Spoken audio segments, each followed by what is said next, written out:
Hello बच्चों, welcome to class today. आज हम one shot and sure shot series में पढ़ेंगे फिजिक्स का चैप्टर इलेक्ट्रिसिटी।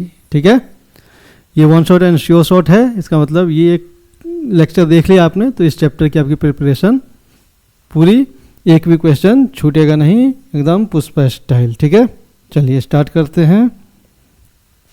तो इलेक्ट्रिसिटी कहते हैं किसे है, राइट? इलेक्ट्रिसिटी जो है rate of flow of charge, rate of flow of charge. ठीक है, तो रेट क्या कहेंगे? Rate of flow of charge क्या है? मतलब कि मान लीजिए आपको 10 सेकेंड में, ठीक है, 20 कूलम चार्ज आपका फ्लो हो रहा है, तो रेट कितना हो जाएगा?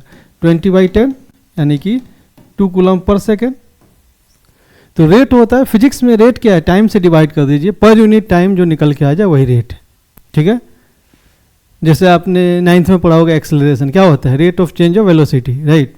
तो 1 सेकेंड में वेलोसिटी कितना चेंज हो रहा है? मान लो वेलोसिटी आपका 5 सेकेंड में कितना, मान लो 15 मीटर पर सेकेंड के जो चेंज इन वेलोसिटी है वो 15 है और टाइम जो है 5 है, तो 15/5 कितना, 3 मीटर पर सेकेंड स्क्वायर हो जाता था ना। तो उसी तरह जैसे पावर है वर्क बाय टाइम, तो 1 सेकेंड में कितना काम किया आपने वो पावर है, राइट? तो जितना भी काम हुआ है जितने टाइम में हुआ उसे डिवाइड कर दीजिए। तो ये होता है फिजिक्स में रेट का मतलब टाइम से डिवाइड कर दीजिए, यानी 1 यूनिट टाइम में कितना वो काम हो रहा है। जो भी चीज़ है, पावर है, वेलोसिटी चेंज है, ये जो भी है वो 1 सेकेंड में कितना हो रहा है, वही उसका रेट है। तो दूसरा क्या है कि charge, right? Rate of flow of charge. तो अब चार्ज क्या है, चार्ज के बारे में जान लेते हैं। चार्ज 2 तरह के होते हैं, पॉजिटिव एंड निगेटिव। ठीक है, लेकिन कब कहेंगे कि किसी बॉडी पे चार्ज है, कोई बॉडी चार्ज है, ये कब कहेंगे हम? तो जब कोई बॉडी इलेक्ट्रॉन लूज कर दे या एक्सेस इलेक्ट्रॉन अक्वायर कर ले तो उस पर चार्ज आ जाता है। ठीक है, तो लॉस और gain of electron result into charge on a body, या ऐसे भी बोल सकते हैं, in other words a body is said to be charge when it loses or acquire excess electron या extra electron, then it is said to be charge, right? हम electron ही क्यों, आपने एटम में पढ़ा होगा क्या होता है? न्यूक्लियस होता है जिसमें प्रोटॉन न्यूट्रॉन होते हैं और बाहर इलेक्ट्रॉन होते हैं, राइट? नंबर ऑफ प्रोटॉन और नंबर ऑफ इलेक्ट्रॉन सेम होते हैं, दोनों पे चार्ज भी सेम है, बस अपोजिट इन नेचर होता है, तो ये न्यूट्रल होते हैं, राइट? ये बाय कन्वेंशन मान लिया गया है कि इलेक्ट्रॉन पे निगेटिव है, प्रोटॉन पे पॉजिटिव है, लेकिन उनका मैग्नीट्यूड जो होता है चार्ज का वो सेम होता है, 1.6 × 10⁻⁻19 कूलम। दोनों पे इतना ही चार्ज होता है, ई के बराबर। अब एक पे प्लस प्रोटॉन पे और इलेक्ट्रॉन पे माइनस, तो दोनों नंबर ऑफ इलेक्ट्रॉन और प्रोटॉन एक एटम में सेम होते हैं, इसलिए वो न्यूट्रल होता है। अगर इलेक्ट्रॉन हमने एक लूज कर दिया तो प्रोटॉन ज़्यादा हो जाएगा, इलेक्ट्रॉन कम हो जाएगा, यानी पॉजिटिव चार्ज ज़्यादा हो जाएगा, तो लॉस ऑफ इलेक्ट्रॉन से पॉजिटिव चार्ज हो जाएगा।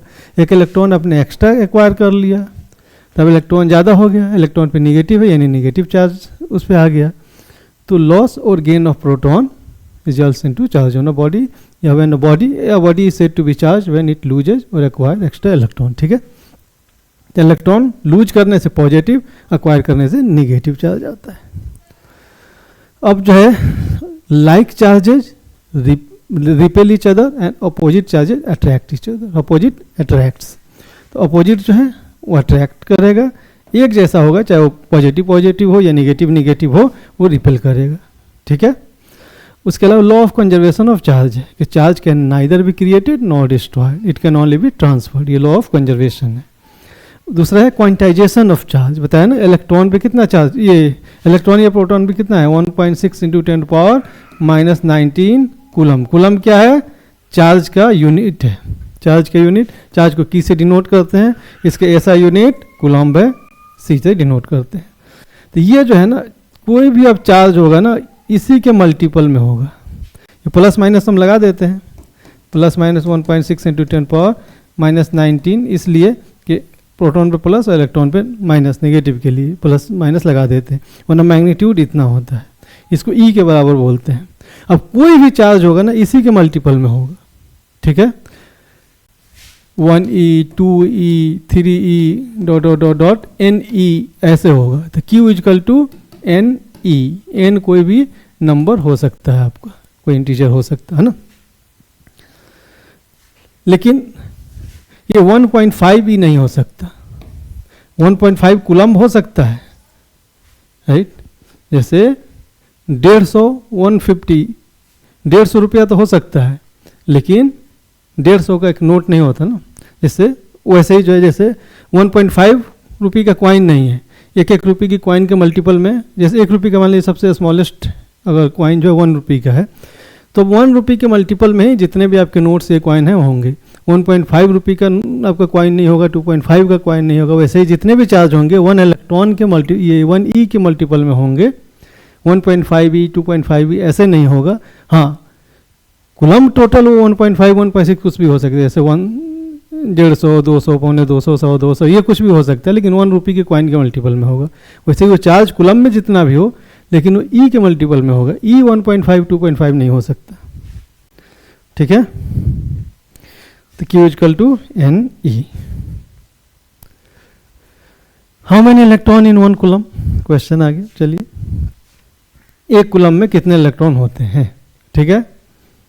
तो Q equal to N E, तो E equal to, sorry N निकालना है ना,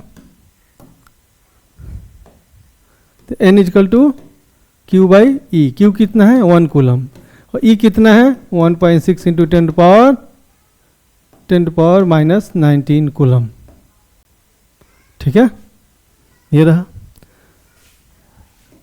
कूलम्ब तो हटा दो, ऐसे ही नंबर ही निकालना है ना मैं, यानी 1/1.6 इंटू 10 पावर माइनस 19। तो ये 10 ऊपर चला जाएगा, 10 पावर प्लस 19 हो जाएगा 1.6, या 10 इंटू 10 पावर 18 लिख सकते हैं इसको,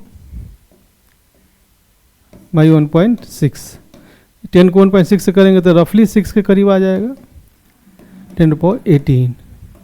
इतने इलेक्ट्रॉन्स एक कूलम्ब में होता है। एक कूलम्ब चार्ज, वो जो है चार्ज में इतने इलेक्ट्रॉन्स होंगे, 10 पावर 18।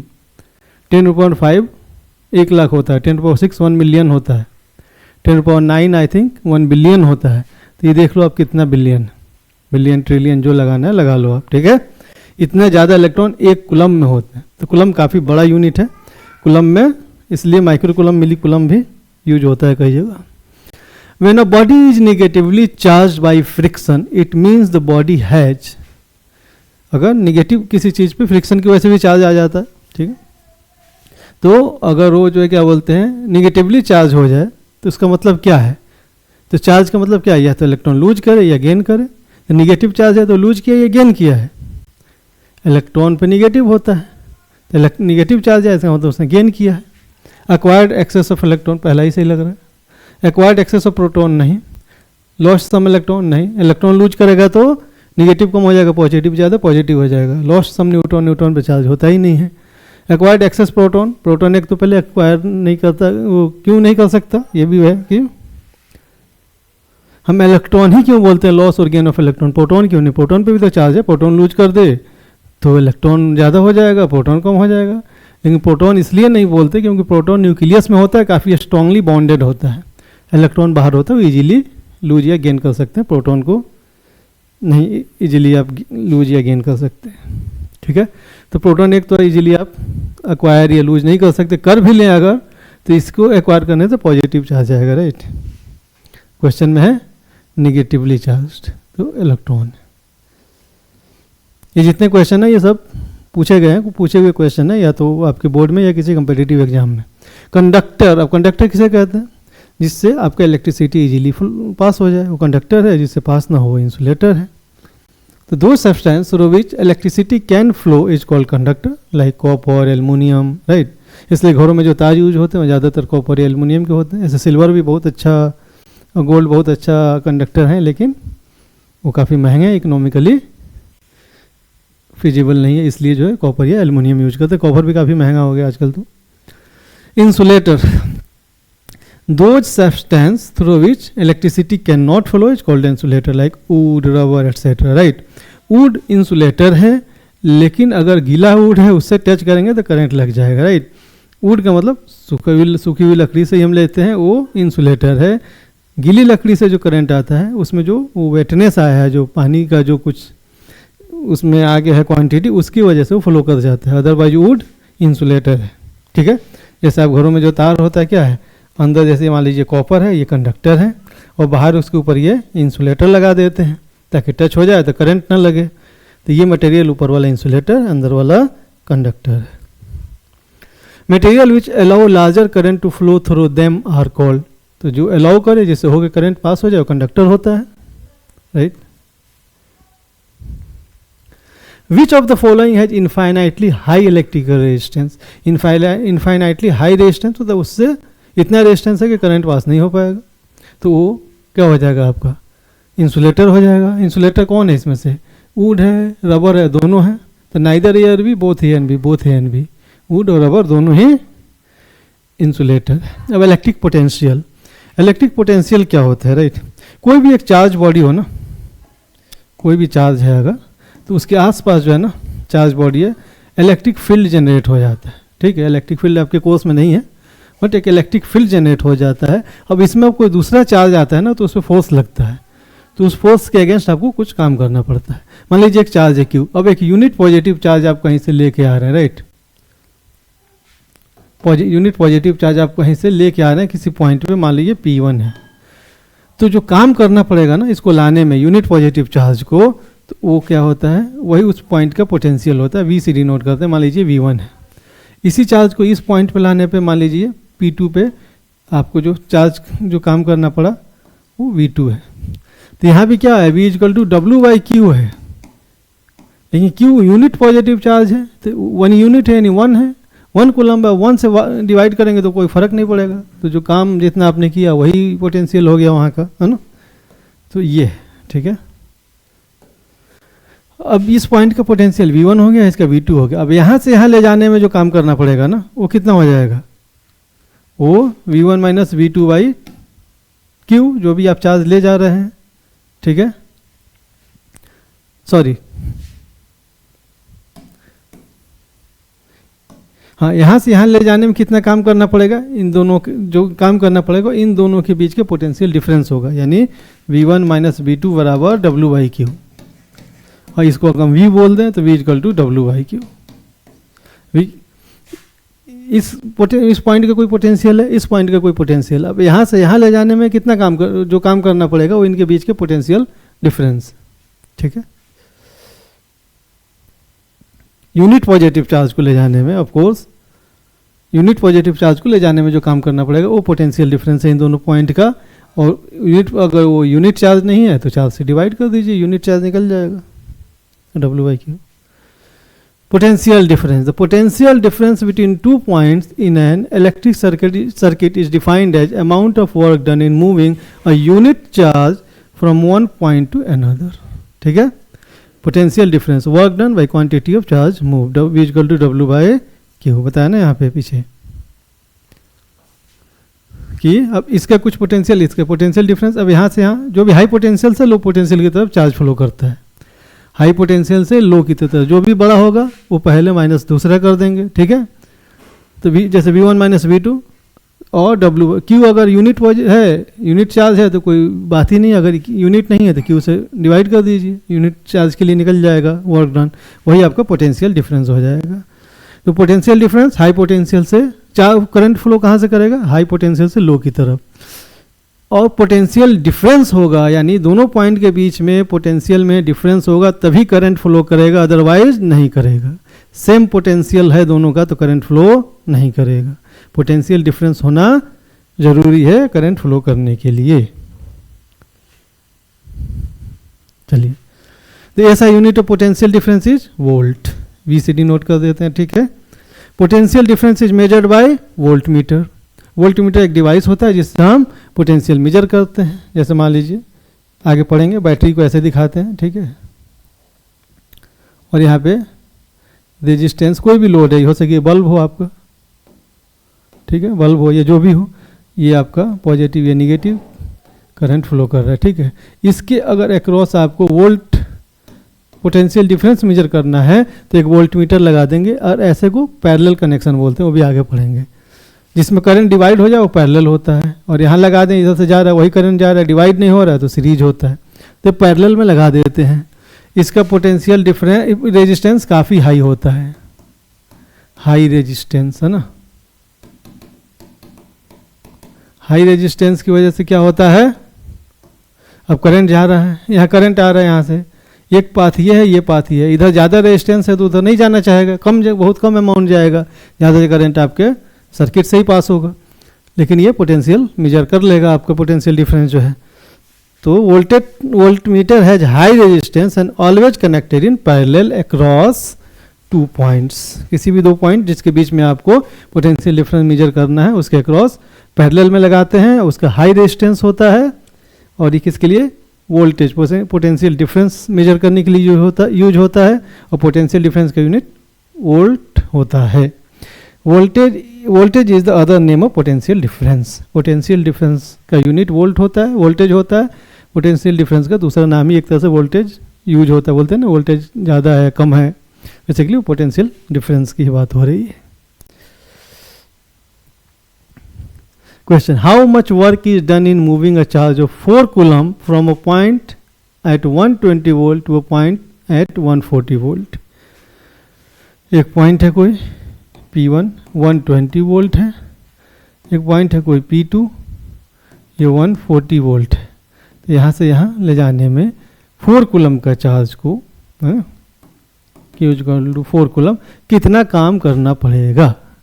तो V equal to W by Q।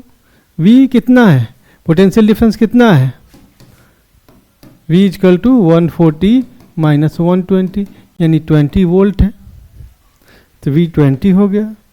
W हमें निकालना है, Q कितना है 4 है, तो W इक्वल टू कितना हो जाएगा 20 इंटू 4 यानी कि 80 जूल। वर्क का यूनिट, जो ये दोनों ऐसा यूनिट में, ये भी ऐसा यूनिट में रहेगा, तो वर्क का यूनिट जूल है। ठीक है, चलिए ये सीबीएसई का क्वेश्चन है। Define the term potential difference between 2 points in an electric circuit carrying current, right. Name and define it's SI unit, also express it in terms of SI unit of work and charge. तो सबसे पहले define term potential difference between 2 points in an electric circuit. ठीक है, तो क्या करेंगे, तो potential difference between 2 points in an electric circuit carrying current is defined as the amount of work done to move a unit positive charge from one point to other point which equal to W by Q। ठीक है, एक point से दूसरे point तक ले जाने में जो यूनिट पॉजिटिव चार्ज को ले जाने में जो काम करना पड़ेगा वही पोटेंशियल डिफरेंस है। SI unit of potential difference is volt. ठीक है, आगे पूछा है ना, name and define it's SI unit. तो एसआई यूनिट हमने बता दिया वोल्ट। अब कह रहा है कि name and define its unit, यानी 1 वोल्ट अब कब कहेंगे कि 1 वोल्ट हुआ है वो भी बताना है। तो potential difference between 2 point is said to be 1 volt if 1 joule of work is done in moving 1 coulomb of charge between those points. एक पॉइंट से दूसरे पॉइंट तक ले जाने में अगर 1 जूल काम करना, 1 कूलम चार्ज को, यूनिट पॉजिटिव चार्ज को, जो 1 कूलम को इस पॉइंट P1 A से B तक ले जाने में अगर हमें 1 जूल काम करना पड़ रहा है, 1 कूलम चार्ज को ले जाने में 1 जूल काम करना पड़ रहा है, तो हम बोलेंगे कि इनके बीच का पोटेंशियल डिफरेंस 1 वोल्ट है। ठीक है, तो define the term potential difference हमने डिफाइन कर दिया। ठीक है, name and define it's SI unit. SI unit voltmeter हमने डिफाइन कर दिया कि 1 वोल्ट तब कहेंगे जब 1 कूलम चार्ज को एक पॉइंट से दूसरे पॉइंट ले जाने में 1 जूल काम करना पड़े, तब कहेंगे कि उनके बीच का पोटेंशियल डिफरेंस 1 वोल्ट है। अब क्या पूछ रहा है, express it in terms of SI unit of work and charge. तो V equal to W by Q। तो W कितना में होता है, जूल में, और ये कितना आता है कूलम में, यानी जूल पर कूलम भी हम इसको बोल सकते हैं। ठीक है, वर्क एंड डन के टर्म में इसका क्या हो जाएगा, जूल पर कूलम भी हम इसको पोटेंशियल डिफरेंस को बोल सकते हैं। Electric current, rate of flow of charge is called electric current, और the amount of charge passing through a cross section area at a given point of the conductor in 1 second. जैसे conductor होता है ना, conductor में कोई भी तार है आपका, वायर है अगर मान लो ये, तो किसी भी पॉइंट पे ये जो है ना कट कर दिया, ये जो ऐसे दिखेगा ये है उसका क्रॉस सेक्शन एरिया होता है। ठीक है, तो किसी भी पॉइंट पे कोई भी, आप यहाँ खड़ा हो जाइए और देखते रहिए कितना करंट फ्लो हो रहा है 1 सेकेंड में। 1 सेकेंड में कितना करंट फ्लो हो रहा है, कितना कूलम, वही इलेक्ट्रिक करंट, राइट। तो कहीं भी ले सकते हैं, और ये इस क्रॉस सेक्शन एरिया से किसी भी पॉइंट, यहाँ कहीं भी आप ले लीजिए, वही बोल रहा है कि amount of charge passing through cross section area at a given point of the conductor in 1 second. ठीक है, तो 1 सेकेंड का मतलब अगर 10 सेकेंड में हमें पता है तो 1 सेकेंड का निकल जाएगा ना, तो कितना हो जाएगा Q बाई टी। आई से डिनोट करते हैं इलेक्ट्रिक करंट को, Q by T, I equal to Q by T. ठीक है, इलेक्ट्रिक करंट को I से डिनोट करते हैं, चार्ज को Q से, time second, small T time के लिए, राइट। तो I equal to Q by T, इसका यूनिट क्या होता है एम्पियर, A से डिनोट करते हैं। ठीक है, current flows due to potential difference, ये बता ही चुका हूँ। Current flows from high to low potential, ये भी बता दिया। ठीक है, तो 1 सेकेंड में कितना चार्ज फ्लो हो रहा है वही आपका इलेक्ट्रिक करंट है। ऐसा unit of current is ampere, ये भी बता दिया, denoted by A, capital A. Current is measured with the help of device called ammeter, जैसे वोल्टेज किस पोटेंशियल डिफरेंस वोल्ट मीटर से, वैसे ही करंट आमीटर से। ठीक है, और आमीटर को सीरीज में, उसको हम किस में कनेक्ट कर रहे थे पैरेलल में, ये सीरीज में होता है। जैसे सोर्स है, करंट फ्लो कर रहा है, यहाँ पे कोई लोड है, कुछ भी लोड मतलब कोई भी डिवाइस, हीटर यूज कर रहे हैं, बल्ब यूज कर रहे हैं, जो भी है ये आपका है। इधर से कितना करंट फ्लो हो रहा है तो आमीटर लगा दीजिए सीरीज में। अब यहाँ करंट डिवाइड नहीं हो रहा है, जो करंट जा रहा है वही इससे भी जा रहा है, जो लोड से जा रहा है वही करंट इससे भी जा रहा है। तो इसका रेजिस्टेंस कम होना चाहिए, ज़्यादा होगा तब तो करंट पास मुश्किल से होगा, ज़्यादातर हीट में कन्वर्ट हो जाएगा, इसलिए इसका लो रेजिस्टेंस होता है अमीटर का, और ये हमेशा सीरीज में लगाते हैं। Ammeter has very low resistance and connected in series. ठीक है, सीरीज में कनेक्ट करते हैं इसको। क्वेश्चन फिर आ गया, if 0.5 ampere current flows through a bulb for 10 minutes, find out the amount of charge flowed through the circuit. ठीक है, ये जितने क्वेश्चन है सब पूछे हुए क्वेश्चन है किसी न किसी एग्जाम में। ठीक है, साथ साथ करते जा रहे हैं हर टॉपिक के बाद, ताकि आपका कॉन्सेप्ट क्लियर होता चले। तो ये क्या करंट दिया हुआ है, यानी आई दिया हुआ है 0.5 ampere, flows through a bulb for 10 minutes, time दिया हुआ है 10 मिनट्स। जब सब SI यूनिट में हो तो इसको भी SI यूनिट में बदल लेना चाहिए, इंटू 60 सेकेंड हो जाएगा। ठीक है, find out the amount of charge flow through the circuit, तो सर्किट में कितना, यानी कि इतना एम्पियर का 0.5 एम्पियर का करंट फ्लो कर रहा है 10 मिनट तक, तो कितना चार्ज फ्लो हुआ ये पूछ रहा है। Flow of charge he electric current होता है ना, तो ये बोला कि अच्छा इतना करंट इतने देर तक अगर फ्लो करता है तो चार्ज कितना फ्लो हुआ ये बता दीजिए। तो वही पूछ रहा है, क्यू पूछ रहा है, क्यू कितना, आई इक्वल टू कितना होता है क्यू बाई टी, तो क्यू कितना हो जाएगा आई इंटू टी। आई कितना है 0.5, टी कितना है आपका 10 मिनट है, सेकेंड में बदलेंगे तो 60 से मल्टीप्लाई कर दीजिए, 10 और 5.5 को मल्टीप्लाई करेंगे तो 5 हो जाएगा, राइट। या डेसिमल हटाते हैं तो 1 और उसके बाद 0, 10 से 10 कैंसिल हो जाएगा, 5 इंटू 60 मतलब कि 300 कूलम। ठीक है, तो ये बोल दिया, ये आपको बता दिया था कि इतना 0.5 एम्पियर करंट फ्लो हो रहा है 10 मिनट के लिए, तो आप कितना चार्ज फ्लो हुआ, तो आपको करंट पता है, टाइम पता है, निकाल दीजिए। There is no flow of current between two charge bodies when connected because they have the same, क्या चीज़ सेम है, दो बॉडी है, दोनों पे को कनेक्ट कर दे, जब टच कर दे चार्ज बॉडीज हैं, चार्ज बॉडीज जब कॉन्टैक्ट में आएंगी तो करंट फ्लो होना चाहिए, लेकिन नहीं हो रहा है। क्यों, क्या सेम है, क्वांटिटी ऑफ चार्ज सेम है, पोटेंशियल सेम है, कैपेसिटी सेम है, ratio of potential per unit charge same है, क्या सेम है, तो पोटेंशियल सेम है, क्योंकि पोटेंशियल डिफरेंस जब होगा तब करंट फ्लो करेगा। तो आंसर कौन सा होगा, पोटेंशियल डिफरेंस, पोटेंशियल सेम है उनका, पोटेंशियल डिफरेंस नहीं है। अब ये CBSE का क्वेश्चन है, an electric source can supply a charge of 500 coulomb if the current drawn by the device is 25 milliampere, find the time in which electric source will be discharged। ठीक है, तो coulomb क्यों पता है आपको 500 coulomb.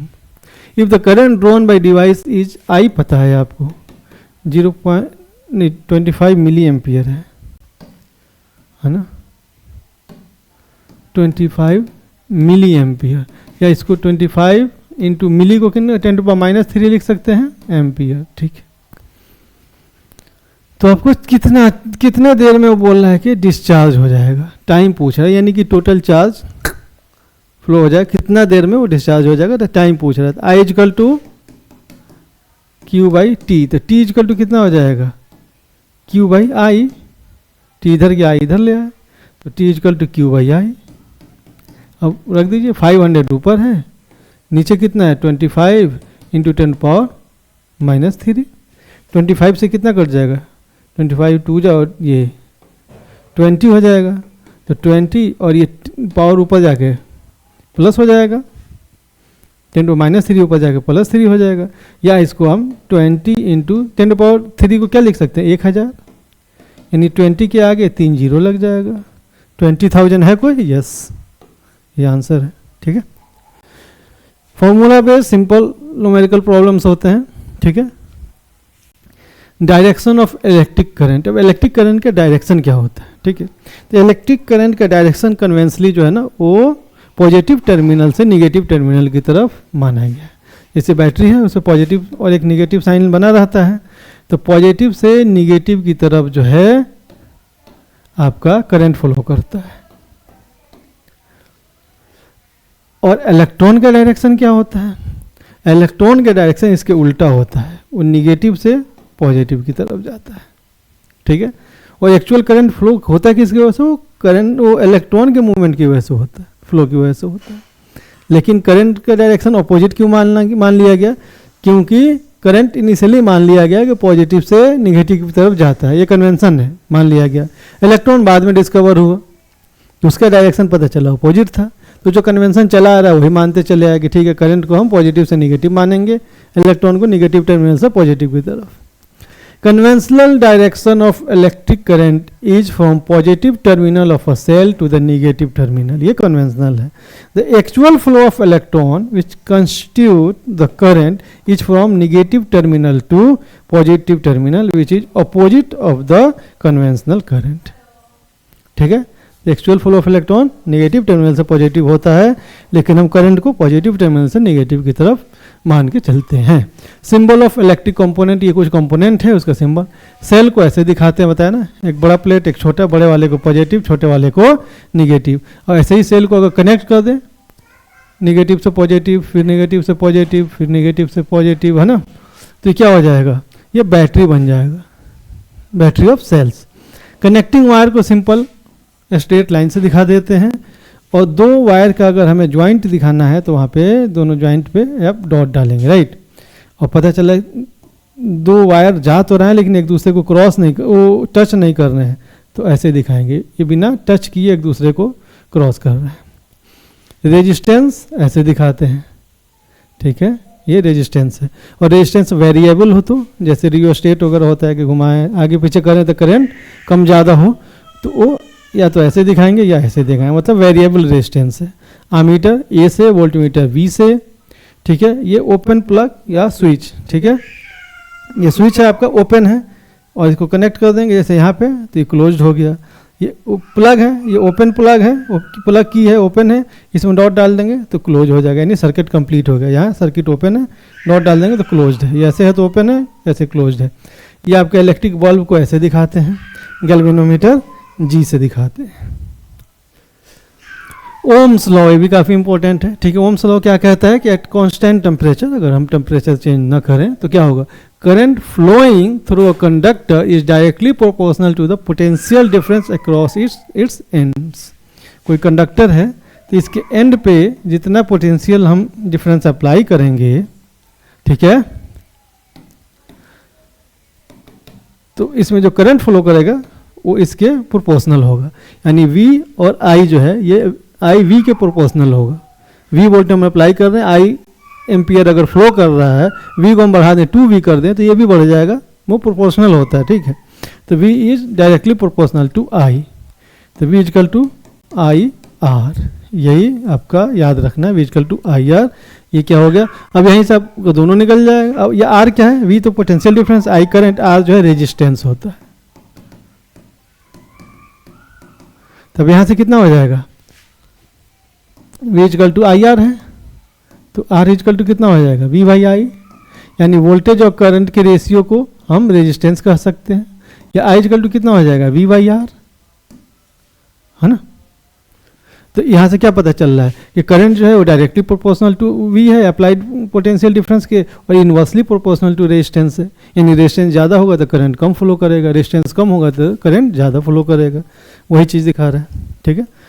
Equal to I are जो भी है, ratio of potential difference applied between the ends of conductor and the current flowing through it is called resistance. ये R equal to V by I, V I के ratio को resistance कहते हैं। The current is directly proportional to potential difference, inversely proportional to resistance. यही आपका Ohm's law है। अब Ohm's law का जो एक्सपेरिमेंट सेटअप था वैसे था कुछ, ठीक है। यहाँ पे एक उन्होंने कोई लोड लगाया, उसके क्रॉस इन्होंने पोटेंशियल डिफरेंस अप्लाई किया, ठीक है। करंट एम्पियर जा रहा है, ये प्लग किया, क्लोज किया, करंट फ्लो कर रहा है। एक बार यहाँ क्लोज किया उन्होंने, तो मतलब ये तो कनेक्टेड नहीं है, सिर्फ यही है। मान लीजिए 2 वोल्ट है, 2 वोल्ट है, और इसमें कितना करंट गया, मान लीजिए 1 एम्पियर, 1 एम्पियर करंट फ्लो हो रहा है, ठीक है। ये एक्सपेरिमेंटल सेटअप है जिसमें यहाँ पे वो बैटरी कनेक्ट कर रहे हैं। बैटरी है लेकिन वो जो है पहले एक कनेक्ट किया उन्होंने, इसको ऐसे किया, ठीक है। ये क्या है, ये इलेक्ट्रिक सर्किट बेसिकली उनका ये है। यहाँ पे आपका प्लग की है, एक एमीटर लगा दिया उन्होंने, और यहाँ पे लोड है आपका, ये कनेक्टर। लोड के ये वोल्टेज में पोटेंशियल डिफरेंस मेजर करने के लिए पोटेंशियल डिफरेंस ये वोल्ट मीटर लगाया उन्होंने। ये वोल्ट मीटर है, ये आमीटर है, ये लोड है, इसके अक्रॉस पोटेंशियल डिफरेंस मेजर करने के लिए उन्होंने ये वोल्ट मीटर लगा है। करंट मेजर करने के लिए उन्होंने आमीटर लगा है। ये प्लग की ओपन है या क्लोज है, क्लोज करेंगे तो फ्लो होने लगेगा। यहाँ कनेक्ट किया तो सिर्फ 2 वोल्ट मान लीजिए अप्लाई किया, 1 एम्पियर आपका करंट फ्लो कर रहा है। फिर उन्होंने बढ़ा दिया, यहाँ पे इसको हटा दिया और यहाँ कनेक्ट कर दिया, तो 2 वोल्ट 4 वोल्ट अप्लाई हो गया, तो पता चला 2 एम्पियर फ्लो हो रहा है। फिर उन्होंने यहाँ कर दिया, यह हटा दिया, तो पता चला 6 वोल्ट हो गया, 3 एम्पियर कर रहा है। फिर यह हटा के यहाँ कर दिया तो मान लीजिए 8 वोल्ट हो गया और 4 एम्पियर हो रहा है। मतलब यहाँ से भी दिख रहा है कि अप्लाइड वोल्टेज के डायरेक्टली प्रोपोर्शनल जो है जो करंट फ्लो कर रहा है वो, ठीक है। The current flowing in a conductor is directly proportional to the applied voltage across its end, ठीक है। वही चीज़ है। ग्राफ कैसे आएगा, ग्राफ इसका इधर V इधर I का है, तो ग्राफ आपका कुछ ऐसे स्ट्रेट लाइन आता है, ठीक है। चलिए, if current of 2 ampere flows through a wire of resistance 5 ohm, what will be the potential difference across its 2 ends, ठीक है। इफ करंट ऑफ 2 एम्पियर यानी I 2 एम्पियर है, flows through a wire of resistance, resistance दिया हुआ wire का 5 ओम, ओम को ऐसे दिखाते हैं, ठीक है। What will be the potential difference, V पूछ रहा है। तो ये तो बड़ा सिंपल सा, V आई आर हमने अभी पढ़ा ओम लॉ से। I पता है 2 है, ये कितना 5 है, यानी 10 वोल्ट हो गया, ठीक है। Simple V equal to I R, ये फॉर्मूला याद होना चाहिए, ठीक है। ये CBSE का बहुत बार पूछा गया। Potential difference across 2 ends of a circuit component is decrease to 1/3 of its initial value. Potential difference पहले V था तो अब V डैश हो गया कितना, V/3। चलो, while its resistance remains constant, remains पहले भी R था और अभी भी R डैश R ही है, ठीक है। What change will be observed in current flowing through it, name and state the law which help us to understand this answer. पहले मान लीजिए I था, अब I डैश हो गया है, I डैश कितना है यही पूछ रहे हैं, ठीक है। तो चलिए, V equal to I R, ये पहला आपका था, इनिशियल था। अब कितना हुआ है, V डैश बराबर I dash into R dash, ठीक है। अब V डैश कितना है, V/3 है। I डैश हमें पता नहीं, निकालना है। R डैश कितना है, R ही है, चेंज नहीं हुआ है, ठीक है। तो I डैश यहाँ से I कितना हो जाएगा, V/R हो जाएगा ना। इसको 1 मान लीजिए, बल्कि इसको हटाइए, है ना। अब यहाँ से I डैश कितना हो जाएगा, इधर आ जाएगा V/3R। तो V/R कितना है हमारा, I है, यानी I/3 हो जाएगा, ठीक है। तो 1/3 हो जाएगा करंट जो है I/3। ओम्स लॉ भी यही बोलता है कि करंट जो है वो पोटेंशियल के, जो अप्लाइड पोटेंशियल के प्रोपोर्शनल है, यानी करंट जितना फ्लो कर रहा है, current flowing in a conductor is directly proportional to the applied potential difference. तो पोटेंशियल डिफरेंस जब 1/3 कर दिया तो करंट भी 1/3 हो जाएगा, वही निकल के आ भी गया अपना कि करंट 1/3 हो जाएगा। तो name and state the law, कौन सा लॉ बताता है ये? तो Ohm's law. According to Ohm's law current flowing in a conductor is directly proportional to the applied voltage. ठीक है, यही आपको बता रहा है कि करंट जब वोल्टेज हम कम करेंगे करंट भी कम हो गया। In the circuit shown below the ammeter A reads 5 ampere and the voltmeter B reads 20 volt। ये 20 वोल्ट रीड कर रहा है, आमीटर कितना 5 एम्पियर रीड कर रहा है। The correct value of resistance R, R की वैल्यू क्या है यही पूछ रहा है। ठीक है, तो V equal to I R equal to V by I. V कितना है 20, I कितना है 5, 4 ओम आंसर हो जाएगा। ठीक है, एग्जैक्टली 4 ओम। ये कंफ्यूज करने के लिए स्लाइटली लेस स्लाइटली ग्रेटर। ठीक है, जिनका कॉन्फिडेंस हिला रहता है उनको लगता है चलो यार शायद आसपास कुछ स्लाइटली लगा देते हैं। Question, if V volt of potential difference is applied across the two ends of a wire having resistance R। कोई वायर है, रेजिस्टेंस R है, इसके अक्रॉस कितना V वोल्ट उन्होंने अप्लाई किया, V वोल्ट अप्लाई किया। As a result I ampere उसमें current flow कर रहा है, I flows through it। If you double the resistance then how much current will flow through it। अब R को हम डबल कर दें। ठीक है, पहले कहता है V equal to I R था, अब V सेम है या V dash I dash R dash, V same है। ठीक है, कितना करंट फ्लो कर, I निकालना है हमें, R कह रहा है कि डबल कर दें 2R कर दें, तो अब I डैश कितना हो जाएगा, I डैश कितना हो जाएगा V बाई 2R। ठीक है, तो यहाँ से कितना हो जाएगा I, ये I डैश है, I कितना हो जाएगा V बाई आर है, तो V बाई आर I है, I बाई 2 हो जाएगा I डैश। क्वेश्चन समझ आया? इफ V वोल्ट और potential difference is applied across the ends of a wire having resistance R। एक वायर है जिसके रेजिस्टेंस R है, उसके अक्रॉस हमने V वोल्ट का पोटेंशियल डिफरेंस अप्लाई किया। एज अ रिजल्ट उससे क्या हुआ कि I फ्लोज थ्रू इट, अब इससे I फ्लो कर रहा है। अब बोला कि रेजिस्टेंस को हम डबल कर दें तो कितना करंट फ्लो करेगा, तो पहले V equal to I R, यहाँ से I equal to V by R, यानी कि इतना हमारा फ्लो कर रहा है उसमें से। अब नया I कितना है वो निकालना है, तो मान लीजिए V dash equal to I dash into R, तो V तो हम चेंज कर नहीं रहे, तो V डैश V ले लेंगे, I डैश हमें निकालना है, R डैश 2R हो गया, 2R हो गया, तो यहाँ से I dash V upon 2R, V by R I होता है, यानी I बाई 2 है कोई, ये रहा आंसर। ये भी हमने पढ़ा था क्या कि करंट जो इन्वर्सली प्रोपोर्शनल टू रेजिस्टेंस होता है, तो रेजिस्टेंस डबल हुआ तो करंट आधा हो गया, हाफ हो गया। Question, in general when the temperature of a conductor increases इस रेजिस्टेंस, तो कंडक्टर का जब हम टेम्परेचर बढ़ाएंगे तो उसके रेजिस्टेंस भी इंक्रीज होगा। क्यों? क्योंकि जो है ना कंडक्टर में, शायद वो हमने देखा नहीं था, ये इलेक्ट्रॉन फिर एटम्स भी होते हैं, राइट।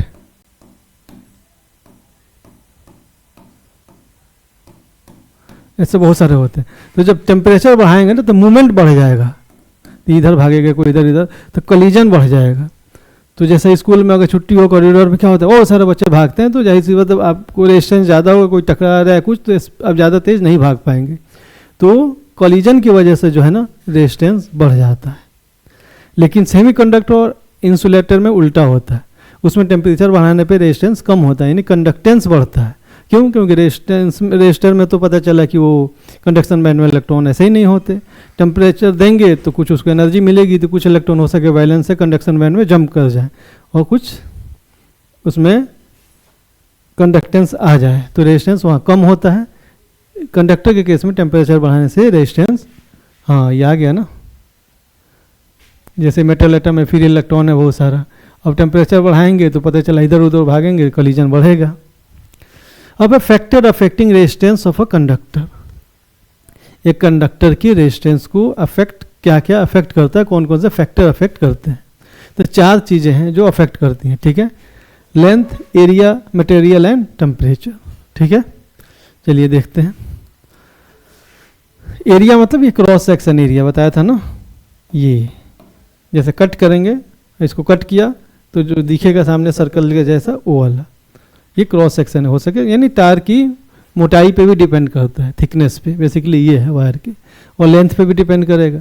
तो लेंथ पे करेगा, थिकनेस मतलब क्रॉस सेक्शन एरिया पे डिपेंड करेगा, मटेरियल पे भी करेगा, कॉपर का ले रहे हैं, एल्युमिनियम का ले रहे हैं, किस चीज़ का ले रहे हैं उस पर भी डिपेंड करेगा, और टेम्परेचर पे भी डिपेंड करेगा, क्योंकि कंडक्टर का रेजिस्टेंस इंक्रीज करता है टेम्परेचर के साथ, इसलिए कंडक्टर टेम्परेचर पे भी करेगा। ठीक है, अब कैसे करेगा वो देखते हैं। मान लीजिए ये कोई सर्किट है, ठीक है, आपने यहाँ लगा दिया ऐसे,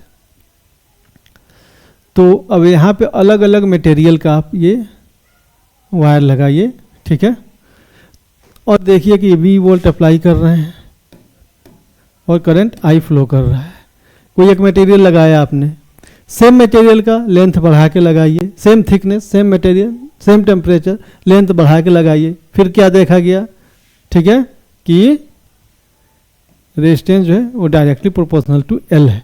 लेंथ बढ़ रहा है तो टेम्परेचर वो रेजिस्टेंस भी बढ़ रहा है, लेंथ कम हो रहा है तो रेजिस्टेंस भी कम हो रहा है।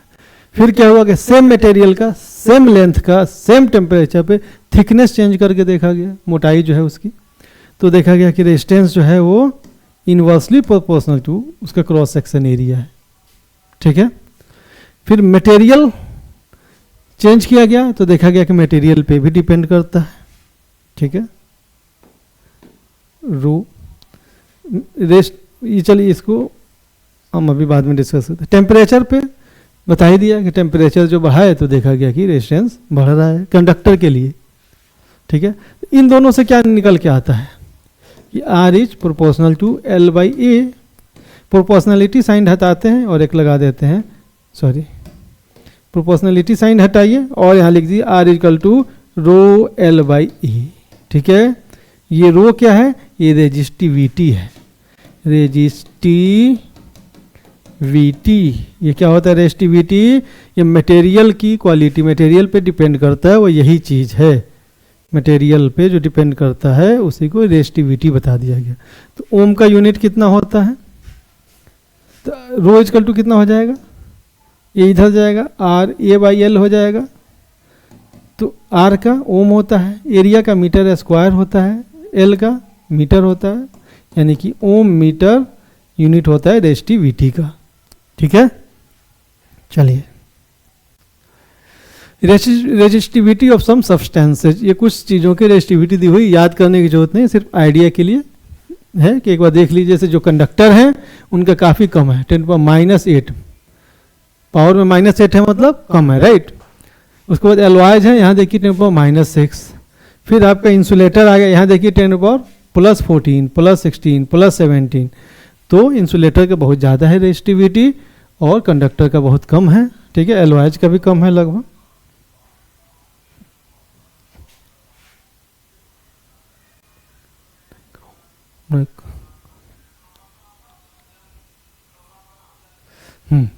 Resistance of a semi conductor material with क्या हो जाएगा, with rise in temperature. Conductor का तो रेजिस्टेंस बढ़ता है और बाकी सेमीकंडक्टर और इंसुलेटर का कम होता है, तो decreases. Resistance of semiconductor material decreases with rise in temperature. Resistance decrease मतलब कंडक्टेंस बढ़ रहा है, रेजिस्टेंस का उल्टा कंडक्टेंस होता है। ठीक है, तो कंडक्टेंस बढ़ रहा है इसका मतलब। क्यों, क्योंकि उसमें जो है कंडक्शन बैंड में, सेमीकंडक्टर में भी वो कुछ ही इलेक्ट्रॉन होते हैं, उसको जब एनर्जी मिलेगी टेम्परेचर करेंगे तो वो पता चला कुछ वैलेंस इलेक्ट्रॉन वैलेंस बैंड से जंप करके कंडक्शन बैंड में चले गए, तो अब ज़्यादा इलेक्ट्रॉन हो जाएंगे तो कंडक्टेंस बढ़ जाएगा। CBSE का क्वेश्चन है, the resistance of a wire does not depend on it's, किस पे डिपेंड, अभी हमने देखा रेजिस्टेंस रो L बाई ए और टेम्परेचर पे तो करता ही है, यानी लेंथ पे करता है, एरिया क्रॉस सेक्शन पे करता है, मटेरियल पे करता है, शेप पे नहीं करता। तो आंसर ये हो जाएगा, आंसर शेप हो जाएगा। ठीक है, ये भी CBSE का है। How much does the resistance change if diameter of the wire is doubled, diameter double कर दें तो कितना रेजिस्टेंस चेंज हो जाएगा, R equal to rho L by A. ठीक है, चलिए अगर हम डायमीटर डबल कर दें, मतलब रेडियस हम डबल कर रहे हैं, है ना, रेडियस डबल कर रहे हैं, तो पहले मान लो रेडियस R था तो एरिया कितना था, πr²। अब आर डैश हो गया तो एरिया डैश कितना हो जाएगा, पाई आर डैश का स्क्वायर, ठीक है। और आर डैश कितना है हमारा, सॉरी आर डैश कितना है, डबल हो गया है ना, आर डैश 2r है, डबल कर रहे हैं ना डायमीटर को, यानी रेडियस भी डबल हो रहा है। आर डैश 2r है तो ए डैश कितना हो जाएगा, यहाँ से निकाल लीजिए, ए डैश कितना हो जाएगा, पाई इंटू 2r का स्क्वायर, यानी कि 2 का स्क्वायर 4 पाई आर स्क्वायर हो गया, यानी 4a के बराबर हो गया। पाई आर स्क्वायर ए है तो 4a, यानी ए डैश 4a के बराबर है, ठीक है। तो आर इजकल टू ये है।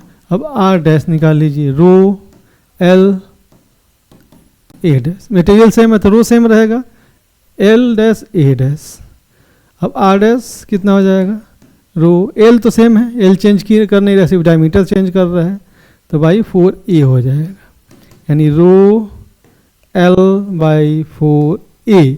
रो एल बाई ए कितना है हमारा, आर है, यानी आर बाई 4 हो जाएगा। आर डैश कितना हो जाएगा, आर बाई 4 हो जाएगा। तो हम अगर रेडियस डबल करेंगे या डायमीटर डबल करेंगे तो रेजिस्टेंस 1/4 हो जाएगा। क्यों, क्योंकि एरिया के इन्वर्सली प्रोपोर्शनल है। हम रेडियस बढ़ाएंगे तो एरिया बढ़ेगा, एरिया डबल होता है तो आर डबल होता है, लेकिन एरिया भी फिर आर स्क्वायर पे है, एरिया जो है रेडियस के स्क्वायर पे डिपेंड करता है, यानी रेडियस हम डबल करेंगे तो एरिया 4 टाइम्स बढ़ जाएगा, एरिया 4 टाइम्स बढ़ेगा तो रेजिस्टेंस 1/4 हो जाएगा, क्योंकि resistance inversely proportional to area है। Question, a wire of a given material having length L and area of cross section A has a resistance of 4 ohm। ये क्या L है, and area of cross section A है, has a resistance of 4 ohm। What will be the resistance of another wire of same material having length L by 2। ठीक है, ये L है, L by 2 and area of cross section 2 है, यानी length आधा कर दिया और एरिया डबल कर दिया। क्या पूछ रहा है, रेजिस्टेंस पूछ रहा है ना, resistance of the wire. R equal to rho L by A होता है, एल के डायरेक्टली प्रोपोर्शनल है, तो एल आधा होगा तो रेजिस्टेंस आधा हो जाएगा, ठीक है। एरिया के इनवर्सली है, एरिया डबल होगा तो भी आर आधा हो जाएगा, तो इसकी वजह से भी डबल हो रहा है, इसके हाफ हो रहा है तो इसकी वजह से भी नहीं, 2 है ना, ओके हाँ, तो ये डबल होगा तो ये हाफ हो जाएगा, यानी 1/4 हो जाना चाहिए आइडियली, जो है 1/4 होगा कि हाँ 1/4 हो जाना चाहिए। हाफ है, ये हाफ हो रहा है तो उसकी वजह से हाफ हो गया, फिर ये डबल हो रहा है उसके वजह से हाफ हो गया, करके देख लेते। आर इजक्वल टू आर ये है। अब आर डैश मान लीजिए, रो सेम मटेरियल बोल रहा है, रो सेम रहेगा, L dash by A dash, ठीक है। तो आर डैश इजक्वल टू कितना हो जाएगा, रो एल डैश कितना है एल बाई 2, ए डैश कितना है 2a, कितना हो जाएगा रो, ये कितना हो, इसका मतलब इसे एल बाई 2 इंटू 1/2a हो जाएगा, ठीक है। तो रो एल बाई ए या 4a जो भी, तो ये कितना है, ये आर है, यानी आर बाई 4 हो गया, आर डैश जो है, ठीक है। तो आर डैश कितना हो गया, आर बाई 4, 1/4 हो जाएगा। समझ आया, R equal to rho L A, R dash कितना हो जाएगा, रो तो सेम है, same material, L dash by A dash, L dash कितना एल बाई 2 है, ए डैश कितना है 2a है, तो इसको मैंने जस्ट ऊपर कर दिया, चाहे तो ऐसे कर लो, तो रो एल बाई 4a है ना, एल बाई 2 है 2a, तो 4a तो कितना, या इतना लिख दो 1/4 रो एल बाई ए, ये आर है आपका, तो आर बाई 4 हो गया, तो आर डैश 1/4 हो जाएगा। If the length of a wire of resistance R is change to n times its mass remaining constant then it's new resistance will be. ये बढ़िया क्वेश्चन है, ये कंपेटिटिव एग्जाम का पूछा हुआ question. If the length of a wire of resistance R, इसका resistance R है, length L है, is change to n times, length को हमने n टाइम्स बढ़ा दिया, 2 मीटर था तो पता चलो n 2n कर दिया, जो भी है ना, n टाइम्स बढ़ा, कुछ n कुछ भी हो सकता है, 2 3 4 जो भी होता है, n टाइम्स बढ़ा दिया हमने, चलिए इट्स मास रिमेनिंग कांस्टेंट, इसमें सब चीज छुपा हुआ है, then it's new resistance will be rho L by A. अब आर डैश पूछ रहा है, रो सेम है, ये एन एन एल हो गया है,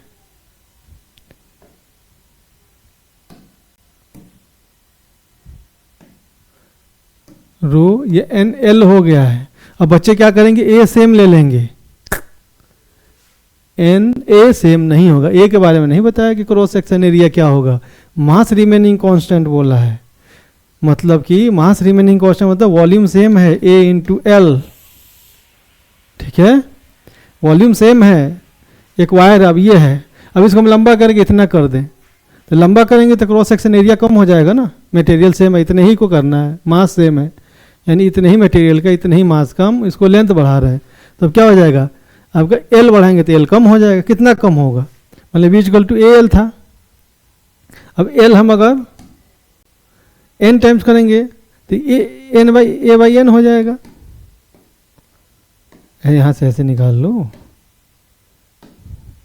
वी इक्वल टू ये था, वी तो सेम है, अब ये ए डैश एल डैश, ठीक है, वी डैश वी सेम है, ए डैश इक्वल टू यहाँ से ए कितना हो जाएगा, A equal to V by L, ठीक है, यहाँ से ए डैश कितना हो जाएगा, V dash by L dash, तो वी डैश कितना है, वी तो सेम है, मास सेम है, इसका वॉल्यूम सेम है, लेंथ एन एल कर दे रहे हैं, वी बाई एल कितना है आपका, वी बाई एल ए है, यानी ए बाई एन हो गया, एरिया ए बाई एन हो जा रहा है, तो ये कितना हो जा रहा है, ए बाई एन हो जा रहा है, ठीक है। अब निकालिए रो, ये कितना हो जाएगा, एन एल इंटू, ये एन ऊपर चला जाएगा, स्क्वायर हो जाएगा, ए हो जाएगा, या N square rho L by A, ये कितना आर है, यानी एन स्क्वायर आर हो जाएगा, है ये रहा। तो इसमें क्वेश्चन ये है, इसमें जो कॉन्सेप्ट इसमें छुपा था कि मास रिमेनिंग कांस्टेंट, मतलब मास सेम है, वॉल्यूम सेम है, तो यहाँ से जब लेंथ बदलेगा तो एरिया भी बदलेगा, यानी कि उतने ही मटेरियल को आप लंबा कर रहे हैं तो उतना ही मोटाई थोड़ी रहेगी, थिकनेस कम हो जाएगी जब लेंथ बढ़ाएंगे, कितना कम होगा तो ए बाई एन हो जाएगा। तो ये तो ऐसे है, ऑब्जेक्टिव क्वेश्चन में इतना कुछ करने की जरूरत नहीं, वो डायरेक्टली क्वेश्चन से ही समझ आ जाएगा कि V equal to A L, तो एल एन टाइम्स कर रहे हैं मतलब ये एन टाइम्स कम होगा, तब तो सेम रहेगा ना, तो ये एन टाइम्स हो रहा है, ए बाई एन हो जाएगा, तो ए बाई एन हो जाएगा, यहाँ पर रख दीजिए सीधे, नीचे तो ऊपर जाएगा स्क्वायर हो जाएगा, बाकी एन स्क्वायर, जैसे ही एन स्क्वायर हुआ, एन स्क्वायर वाला एक ही है, ठीक है, इंटू आर नहीं दो है, अपॉन आर नहीं रहेगा, एन स्क्वायर इंटू आर है, तो एन स्क्वायर इंटू आर हो गया। ये भी सीबीएसई का question, write the relation between resistance R and electric resistivity rho of the material of conductor in the shape of cylinder of length L and area of cross section A, hence derive SI unit of electrical resistivity. Relation between resistance R and electric resistivity R of the material, ठीक है, और वही R equal to rho L by A है, ये relation है, तो रो यहाँ से कितना हो जाएगा, R A by L, R का बताया था ओम, ए का मीटर स्क्वायर, एल का मीटर, मीटर से मीटर का ओम मीटर, आपका ऐसा यूनिट हो जाएगा इसका, ठीक है, simple. Resistance of a system of resistor, अब तो एक रेजिस्टर की बात कर रहे थे, अब सिस्टम ऑफ रेजिस्टर यानी एक से ज़्यादा रेजिस्टर है, तो कैसे कनेक्टेड है एक दूसरे से वो भी डिपेंड करता है। तो जब इस तरीके से वो कनेक्टेड रहें कि उनके बीच करंट डिवाइड ना हो, जो करंट एक से जा रहा है वो सब में वही करंट फ्लो करे, एक ही पाथ है, तो उसको सीरीज बोलेंगे, ठीक है। तो करंट इसमें डिवाइड नहीं होता है, यहाँ पे आई है तो यहाँ भी आई है, यहाँ भी आई है, ठीक है, लेकिन वोल्टेज V है सबके अक्रॉस, इसके अक्रॉस वोल्टेज डिवाइड हो जाएगा, यहाँ V1 हो जाएगा, यहाँ V2 हो जाएगा, यहाँ V3 हो जाएगा।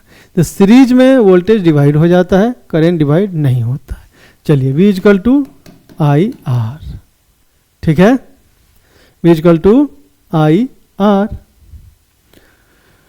ये आपका मान लीजिए टोटल का इक्विवेलेंट रेजिस्टेंस R है, टोटल इस पे जो वोल्ट अप्लाई हो रहा है, वोल्टेज जो पोटेंशियल डिफरेंस जो अप्लाई हो रहा है पूरे एंड टू एंड V है, और जो करंट पास हो रहा है I है।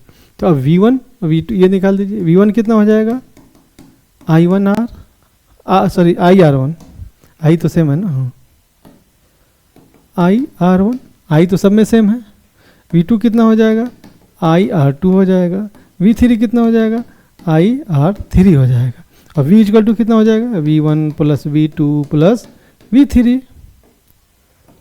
तो V कितना है, आई आर है यहाँ से, और V1 V2 कितना हो जाएगा, I R one plus I R two plus I R three. I common ले लेंगे, कितना हो जाएगा, R1 plus R2 plus R3। ठीक है, आई से आई कैंसिल, इसका मतलब R equal to R1 plus R2 plus R3। तो सीरीज में अगर कोई रेजिस्टेंस जितना भी है 10, 20, 50 n नंबर ऑफ रेजिस्टर अगर सीरीज में कनेक्टेड है तो उनका इक्विवेलेंट क्या होगा, उनके अलजेब्राइक सम सबको जोड़ दीजिए।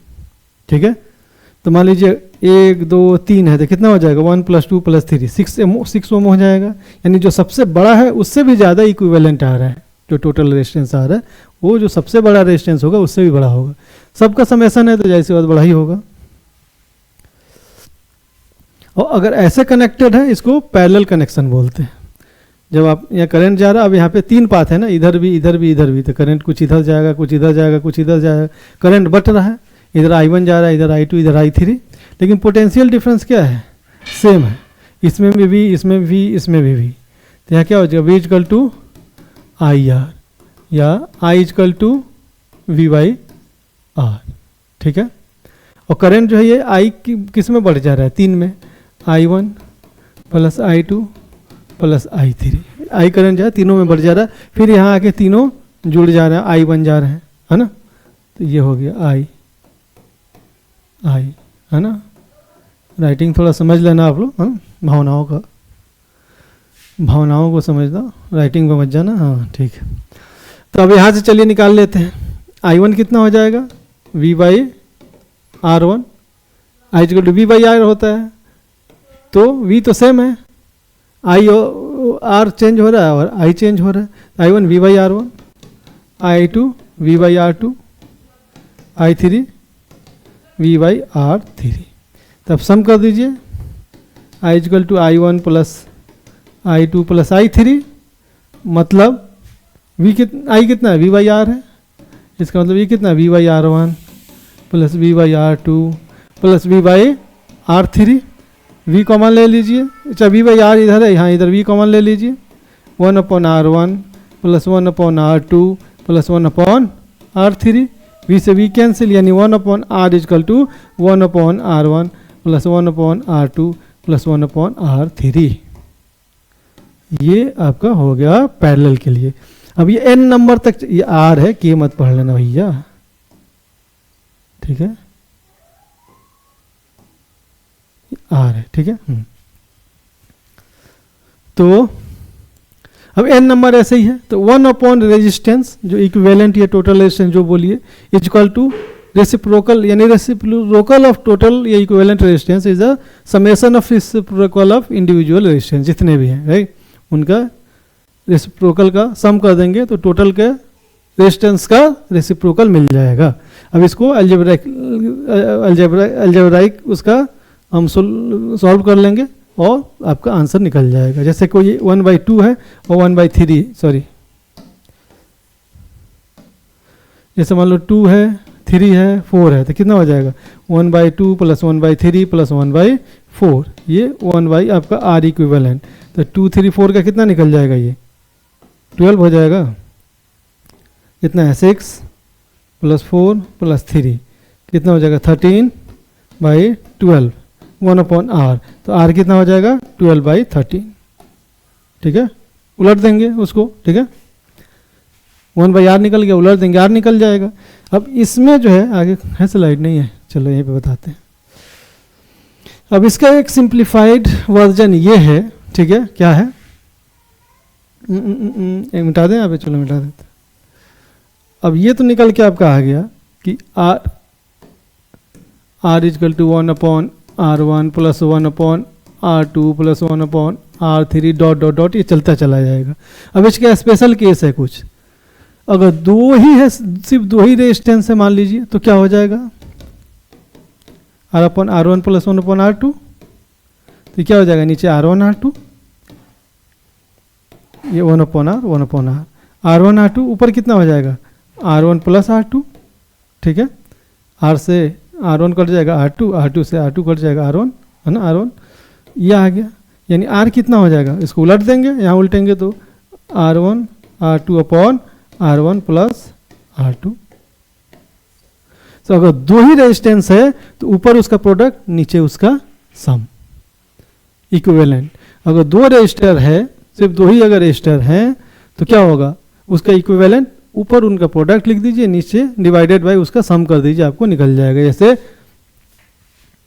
2 और 4 है तो कितना हो जाएगा, 2 इंटू 4 अपॉन 2 प्लस 4, 8 अपॉन 6 या 4 अपॉन 3, राइट। और दोनों बराबर है तब क्या होगा, एक स्पेशल केस के दो ही है और दोनों बराबर है तब क्या होगा,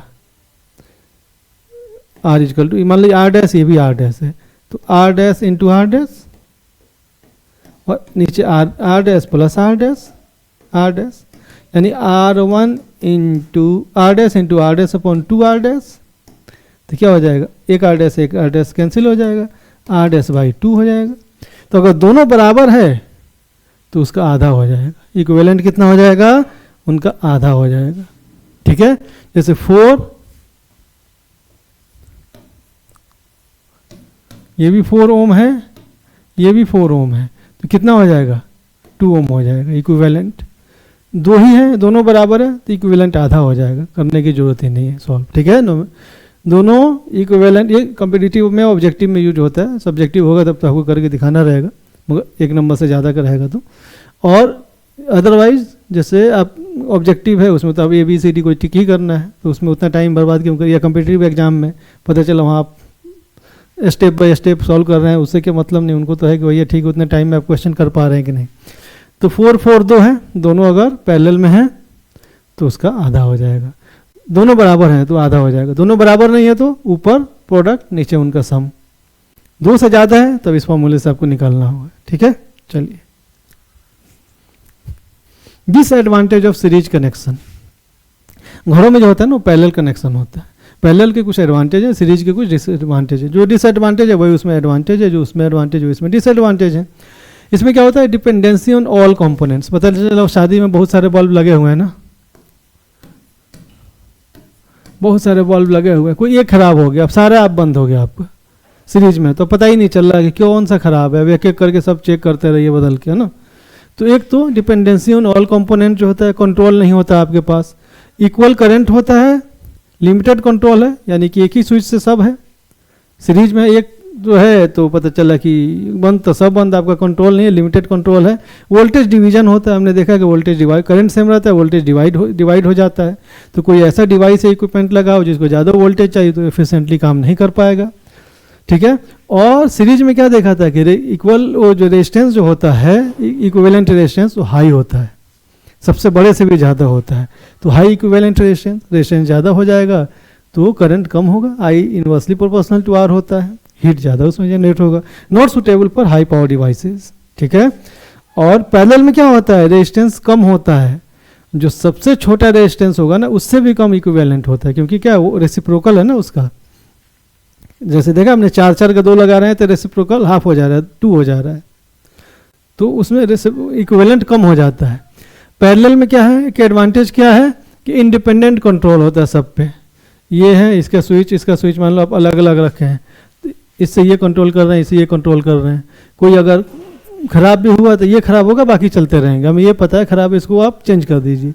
ऐड करना आसान होता है, एक और कुछ ऐड करना है, एक और ऐड कर दीजिए पैरेलल में, इसको हटाना है हटा लीजिए, ये तो चलते रहेंगे, है ना। वो है तो कंसिस्टेंट वोल्टेज होता है, वोल्टेज सब में जो है बराबर होता है, इसका वोल्टेज डिवाइड नहीं होता है। इसका मतलब कि हाई पावर वाला या हाई वोल्टेज वाला कोई डिवाइस लगाना है तो भी आप आराम से कर सकते हैं। नो इम्पैक्ट फ्रॉम फेलियर, कोई फेल भी हो जाए तो भी कोई दिक्कत नहीं है। Equivalent resistance less, equivalent resistance कम होता है, तो हमें जितना कम रेजिस्टेंस रहे सर्किट में करंट उतना इजीली फॉलो करेगा, अच्छा है। फ्लेक्सिबल वायरिंग है, किसी भी चीज़ को ऐड करना हटाना आसान है, नहीं तो पता चला कहीं फॉल्ट आ गया तो ढूंढते रहिए। अब ये क्वेश्चन है CBSE का, अ wire of resistance R is cut into 3 equal parts. एक वायर है, इसको 3 इक्वल पार्ट में काट दिया। मान लीजिए यहाँ से यहाँ तक L था, तब L/3 ये 3 हो गए, ठीक है। If this three parts are then joint in parallel. अब इसको पैरेलल में ज्वाइन कर दिया आपने ऐसे, ठीक है, ठीक। Calculate the total resistance of the combination so formed. तो बेसिकली 3 है, मान लीजिए इसका रेजिस्टेंस R था, तो इनका कितना हो जाएगा R by three, R by three, R by three, R equal to rho L by A. तो रो सेम है, मटेरियल सेम है, एरिया थिकनेस सेम है, एरिया तो चेंज कर नहीं रहे हैं हम, उसी को कट कर देना चाहिए। तो तीन में यानी L पे डिपेंड करेगा, R directly proportional to L है, तो L अगर 1/3 होगा तो ये भी 1/3 हो जाएगा। तो R by three, R by three, R by three, 3 R by three को हमने पैरेलल में लगा दिया। अब equivalent R by three, R by three, R by three, 3 को हमने पैरेलल में लगा दिया, उसका इक्विवेलेंट पूछ रहा है। इक्विवेलेंट कितना होता है 1/r equal to 1/r1 plus 1/r2 plus 1/r3। ये कितना है 1/r by three plus 1/r by three plus 1/r by three, यानी 3/r plus 3/r plus 3/r। LCM ले लीजिए R ऊपर, 3 plus 3 plus 3 equal to 9/r। ये कितना 1/r के बराबर है। R इक्विवेलेंट लिख लो, तो R इक्विवेलेंट कितना हो जाएगा, इसको पलट दीजिए, R इक्विवेलेंट, तो ये भी पलट जाएगा, 9/r है तो R/9 हो जाएगा, R/9 हो जाएगा। पहले जितना रेजिस्टेंस R था तो उसका डिवाइडेड बाई 9 हो जाएगा, R/9 हो जाएगा, ठीक है। पहले R था तो R/9 हो गया, ये 9 है क्यों मत पढ़ लेना, R/9, ठीक है। चलिए question, find out the total equivalent resistance of the given circuit, ठीक है। ए और बी के अक्रॉस पूछ रहा है, तो इधर से देखिए, इधर से, ठीक है, सबसे इधर से करना शुरू। ये क्या पैरेलल है ना, सॉरी सीरीज है ना, करंट नहीं डिवाइड हो रहा है, जो इधर आ रहा है वो इधर आ रहा है, तो सीरीज में 3 है तो कितना हो जाएगा 6 हो जाएगा। इसका मतलब सर्किट ऐसा दिखेगा। अब यहाँ इन दोनों इनके बदले हम 1 लगा दिया हमने 6 ओम, ये 3, ये 3, ये 3, ठीक है। अब ये दोनों पैरेलल में है, यहाँ जा रहा है तो इधर जा रहा है, इधर आ रहा है, तो पैरेलल में तो कितना हो जाएगा 3 × 6/3 प्लस 6, 18/9, यानी कि 2 हो जाएगा। अब ये ऐसे दिखेगा 3 और ये 2 और ये 3, अब ऐसे दिखेगा ये। अब ये तीनों सीरीज में है तो 3 2 5 और 3 8, यानी कि आंसर हो जाएगा 8 ओम, है ना। इक्विवेलेंट इसका कितना हो जाएगा 8 ओम। पहले ये दोनों सीरीज में है, जोड़ दिया, फिर ये 6 ओम हो गया और ये 3 ये पैरेलल में है, तो पैरेलल का निकालने के लिए ऊपर मल्टीप्लाई नीचे सम, 18/9 2 आ गया। अब ये दोनों को मिलकर हमने 2 ओम लिख दिया। अब ये तीनों फिर सीरीज में हो गए तो सीरीज में सम कर देते हैं, 3 2 3 8 ओम।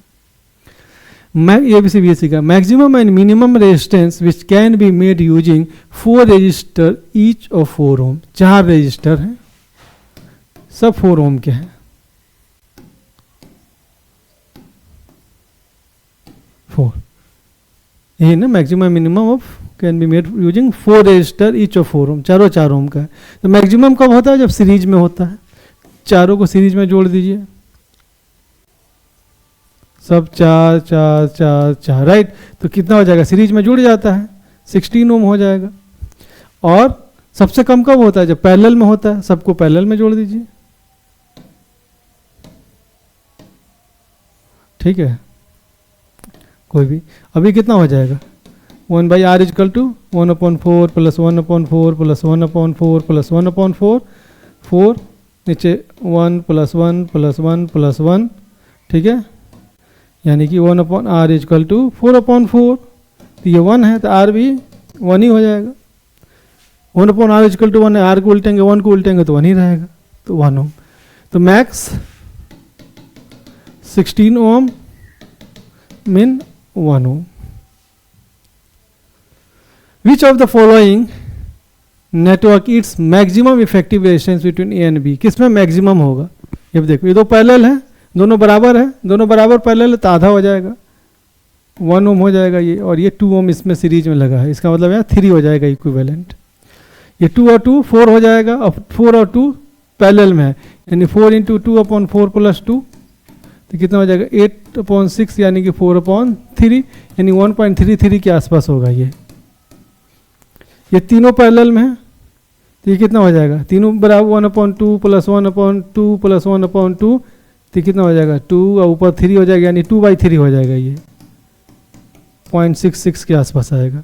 ये 2 और 2 4 और 2, ये वही यही वाला केस है, ये 1.33 कुछ करीब आएगा, यानी ये सबसे हाईएस्ट मैक्सिमम रेजिस्टेंस इसमें मिलेगा। What is the resistance between P and Q, इन दोनों के बीच। अगेन ये कितना है आपका सीरीज में, 2 to 4 हो गया, 4 और 2 हो गया, 4 और 2 का भी हमने देखा कितना होता है 4/3 होता है, 4 और 2 का 4/3 होता है ना, ऐसे ही कर लो, 4/2 का 4 × 2 4 + 2 8/6 बराबर 4/3, ये दोनों 4 हो गया सीरीज में, ये 2 हो गया, तो इन टोटल का इक्विवेलेंट इतना हो गया। अब कैसे बन जाएगा आपका, ये 4/3 हो गया है, ये 2 है, ये 2 है, ठीक है, ये दोनों 4 हो गए, फिर 4 और 2 पैरेलल में हो गए, इन टोटल का निकल के 4/3 आया, वो हमने 4/3 दिखा दिया। अब इधर 1 2 जुड़ा हुआ, इधर 1 2 जुड़ा हुआ है, अब इनको जोड़ दीजिए, ये सारे अब सीरीज में हैं, तो 2 + 4/3 + 2 कितना हो जाएगा, नीचे 3 हो जाएगा, तो 6 + 4 + 6 यानी कि 16/3, ये कितना हो जाएगा, ये तो 1/r हो जाएगा ना, सीरीज में है ना, ठीक है, तो 16/3 को है, ये रहा, सीरीज में है तो जुड़ जाएगा, पैरेलल रहता है तो 1/r करके होता है ना सीरीज में, ठीक है, समझ आया नहीं आया। ये दोनों सीरीज में थे तो 4 हो गए, उसके बाद 2 के साथ पैरेलल में, इनका इक्विवेलेंट 4/3 यहाँ लिख दिया, फिर 2 2 इधर, अब ये सारे सीरीज में हैं, जोड़ देना है, 2 + 2 4 + 4/3, तो 2 + 4/3 + 2, हमने एलसीएम ले लिया, नीचे 3 तो 1 है, तो 3 2 = 6 4, फिर 6 6 4 10 + 6 16/3, ठीक है। चलिए, ये सीबीएसई का क्वेश्चन है, define 1 volt potential difference between 2 points in an electric field. हालांकि पहले भी इस टाइप का आया था 1 वोल्ट डिफाइन करने वाला।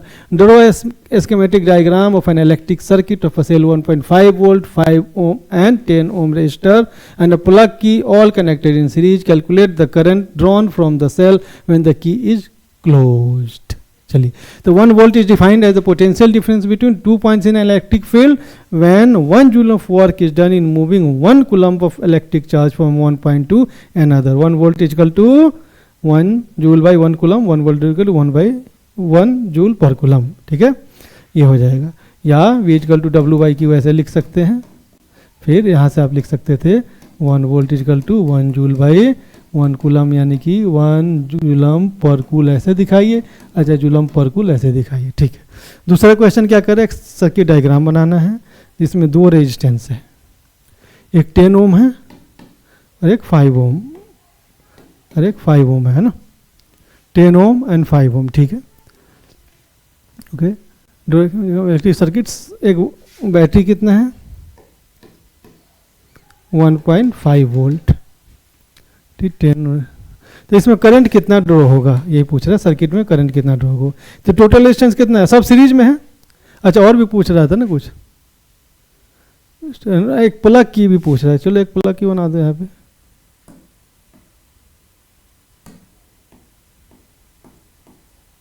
है ना। अब ये पता चला आपने इसको क्लोज कर दिया, ठीक है, प्लग की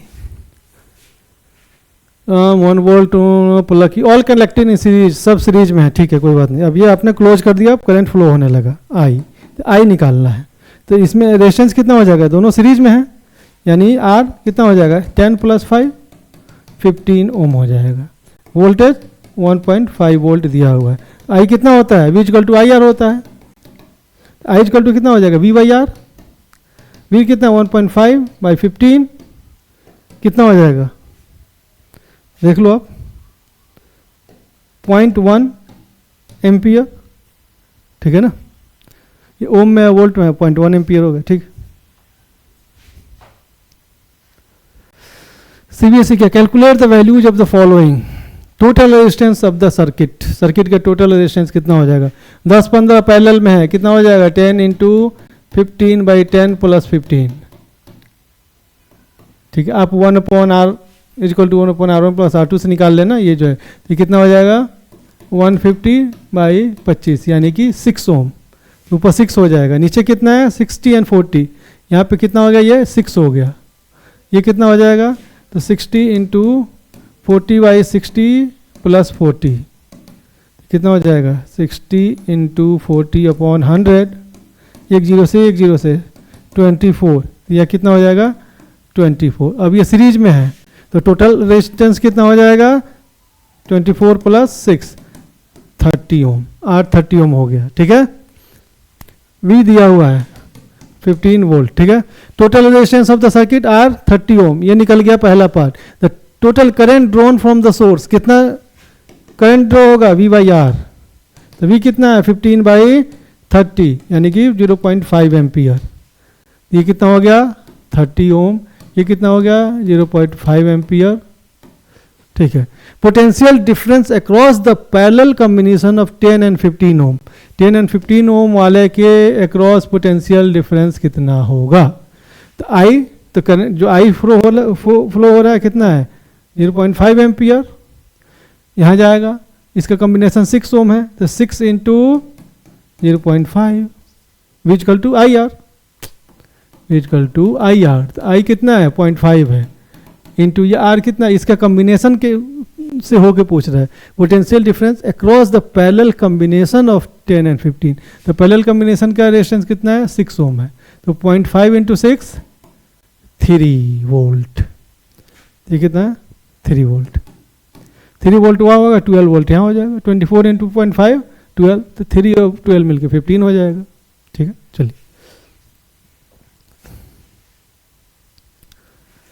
heating effect of electric current, when electric current flows in an electric conductor, some part of electrical energy is converted into heat due to the resistance of the conductor, this is called heating effect of electric circuit, ठीक है। कुछ ना कुछ resistance होता है conductor का भी, तो जब उसमें फ्लो होता है इलेक्ट्रिक करंट तो रेजिस्टेंस जो है कुछ एनर्जी उस रेजिस्टेंस को ओवरकम करने में यूज होता है, वो हीट एनर्जी में ट्रांसफॉर्म हो जाता है। जो रेजिस्टर होता है उसमें रेजिस्टेंस बहुत ज़्यादा होता है, तो मोस्ट ऑफ द एनर्जी आपका वो रेजिस्टेंस ओवरकम करने में ही चला जाता है, सब हीट में कन्वर्ट हो जाता है। इसलिए जो हीटर वगैरह है, गीजर है, इस टाइप की चीज़ें उसमें बहुत हाई रेजिस्टेंस वाला लगाइए, ताकि वो सब हीट में सारा एनर्जी आपका हीट में कन्वर्ट हो जाए, ठीक है। चाहे बल्ब है, बल्ब का फिलामेंट क्या होता है, वो भी जब हीट होते होते फिर लाइट एमिट करने लगता है, राइट। लेकिन क्या होगा, पता चला कि हीट होते होते वो मेल्ट हो गया, फिर क्या करेंगे, तो इसका मतलब जो हीटर वगैरह है, गीजर है, वो है उनका मेल्टिंग पॉइंट भी हाई होना चाहिए, रेजिस्टेंस भी हाई होना चाहिए, मेल्टिंग पॉइंट भी हाई होना चाहिए। चलिए, तो ये हीटिंग इफेक्ट ये है कि भैया जब भी करंट पास होता है कंडक्टर से तो गर्म हो जाता है, वो हीटिंग इफेक्ट है। क्यों हो जाता है, क्योंकि कुछ इलेक्ट्रिकल एनर्जी जो है वो रेजिस्टेंस ओवरकम करने में जो है यूज हो जाता है, वो हीट के फॉर्म में कन्वर्ट हो जाता है। यही है when electric current flows in electric conductor, some part of electric energy is converted into heat due to the resistance of the conductor, ठीक है। This is called the heating effect. तो definition लिखना है तो आप ये लिख लीजिएगा। जूल्स लॉ क्या बोलता है, अब ये जो हीट जनरेट होता है वो हीट कितना होता है, वही जूल्स लॉ बताता है। Heat produced H in a conductor carrying current carrying conductor is directly proportional to, जो करंट होता है उसके स्क्वायर के प्रोपोर्शनल होता है। जो ये एच होता है ना, ये आई के स्क्वायर के प्रोपोर्शनल होता है। एच जो है ना, ये रेजिस्टेंस के प्रोपोर्शनल होता है। एच जो है ना, ये कितना टाइम के लिए करंट फ्लो हो रहा है उसके प्रोपोर्शनल होता है। तो तीनों मिला के कितना हो जाएगा, H equal to I square R T, ठीक है।